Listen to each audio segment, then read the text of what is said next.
2018 నాటికి పోలవరం ప్రాజెక్టు పూర్తి చేసేందుకు కార్యాచరణ రూపొందిస్తున్నామని ముఖ్యమంత్రి చంద్రబాబు స్పష్టం చేశారు. ప్రాజెక్టు పూర్తి చేసే క్రమంలో ప్రతి సోమవారం మాకు ఇక పోలవారమే అన్నారు. విజయదశమి రోజున వెలగపూడి సచివాలయంలో కార్యాలయాల్లోకి ప్రవేశించనున్నట్టు తెలిపిన ఆయన తనకు ప్రజల గుండెల్లో స్థానమే ముఖ్యమన్నారు. అపెక్స్ కౌన్సిల్ సమావేశంలో రాష్ట్ర ప్రయోజనాలపై ఎట్టి పరిస్థితుల్లో రాజీ పడబోమని పునరుద్ఘాటించారు.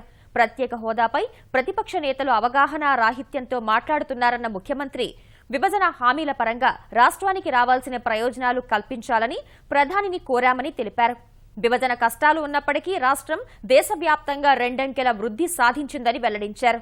వాటర్ ప్రాజెక్టుల నెట్వర్క్ ద్వారా కృష్ణా, గోదావరి, పెన్నా, వంశధార, నాగావళిని అనుసంధానం చేస్తామని వెల్లడించారు. 25 నుంచి మొదలుపెట్టాం.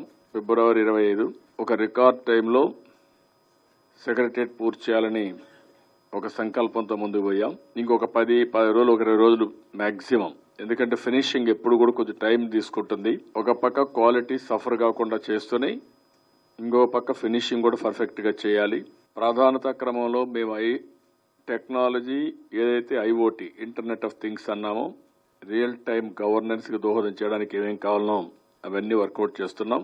క్రియేటివ్ పని చేయడానికి అనుకూలమైనటువంటి ఆఫీస్ కింద దీన్ని తయారు చేయాలనుకుంటున్నాం.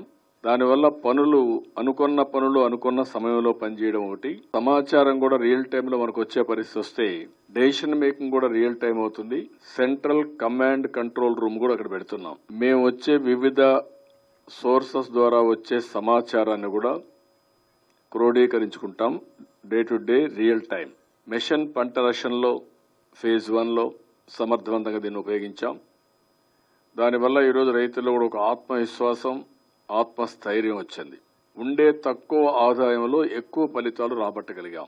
ఈరోజు దేశంలో నేను అనౌన్స్ చేశాను, నేను ఓడిఎఫ్ అన్ని మున్సిపాలిటీలు అక్టోబర్ 2వ తారీఖుకి ఓపెన్ డిఫికేషన్ ఫ్రీ గ్రామాలుగా బయట మరుగుదొడ్డికి పోయే పరిస్థితి లేకుండా చేసే పరిస్థితికి వచ్చాం. It is first of it's kind in India. 110 మున్సిపాలిటీలో చేసేస్తున్నాం. 954 బిలియన్ రూపీస్ అంతా ఇండియాలో పెట్టుబడులు వస్తాయి. అందులో 15.8% మన రాష్ట్రానికి వచ్చాయి. సంక్షేమ కార్యక్రమాలు ఏ విధంగా ఇవ్వాలి, అభివృద్ధి కార్యక్రమాలు ఏ విధంగా చేపట్టాలి, దానికి కూడా నేను చాలా స్పష్టంగా ఒక విజన్ పెట్టుకున్నాం. 2022కి 3 అగ్ర రాష్ట్రాల్లో ఒకటి, 2029కి number 1 state in the country with happiness, 2050కి అత్యున్నతమైనటువంటి ప్రపంచంలోని ఒక అత్యున్నతమైనటువంటి రాష్ట్రంగా, ఒక ప్రిఫర్డ్ డెస్టినేషన్ గా తయారు చేయడానికి ముందుకు పోతున్నాం. గోదావరి నుంచి కృష్ణా నదికి పట్టిసీమ ద్వారా నీళ్లిచ్చాం. ఈ నీళ్లు ఇవ్వకపోతే ఇప్పటికి కూడా 115 టీఎంసీ 120 టీఎంసీ నీళ్లు తక్కువ ఉన్నాయి. నాగార్జున సాగర్ కిందనొచ్చిన వర్షంతో 22 టీఎంసీ ఈరోజు పులిచింతలకు వచ్చింది. ఏదైతే మనకొచ్చిన అలొకేషన్ ఆఫ్ వాటర్ ని శ్రీశైలం నుంచి కృష్ణా రివర్ నుంచి రాయలసీమకి Srisailam left and right canal కి ఎక్కువ ఇవ్వడానికి ప్రాధాన్యత పెట్టుకున్నాం. ఈ రోజు రాయలసీమలో నీళ్లు ఇచ్చే పరిస్థితికి వస్తున్నాం. రాబోయే రోజుల్లో ఇవన్నీ కూడా ఒక నెట్వర్క్ తీసుకొస్తున్నాం. గోదావరి, కృష్ణా, పెన్నా, అదే మరి వంశధార, నాగావళి ఇవన్నీ అనుసంధానం చేసుకుంటూ డెఫిషిట్ సర్ప్లస్ అవన్నీ నేను మాట్లాడితే కొంతమంది వైఎస్ఆర్ కాంగ్రెస్ వాళ్ళు చూస్తున్నారు. వాళ్ళ బాధంతా ఏంటంటే ఇది రాకుండా పోవాలి. దానికి నేనేదో కాంట్రాక్టులు డిసైడ్ చేస్తున్నాను. నేను అందుకనే ఒక మాట చెప్పాను మొన్న కూడా అడిగినప్పుడు. 2 సంవత్సరాల పైన అయింది, 2 సంవత్సరాలు 3 నెలలు అయింది.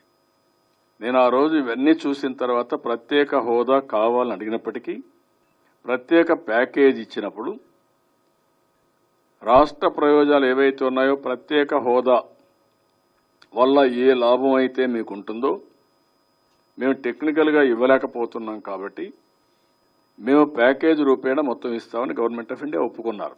ఇండస్ట్రియల్ ఇన్సెంటివ్ కి స్పెషల్ స్టేటస్ సంబంధం లేదు, ప్రత్యేక హోదాకి సంబంధం లేదు.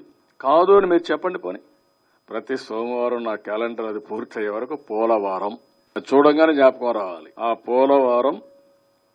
పోలవరం ఆంధ్రప్రదేశ్ వరం అది కన్వర్ట్ చేసుకోవాలి. అది జరిగినప్పుడు నీళ్లు ఇవ్వగలిగితే మన వాళ్ళు వండర్స్ చేస్తారు.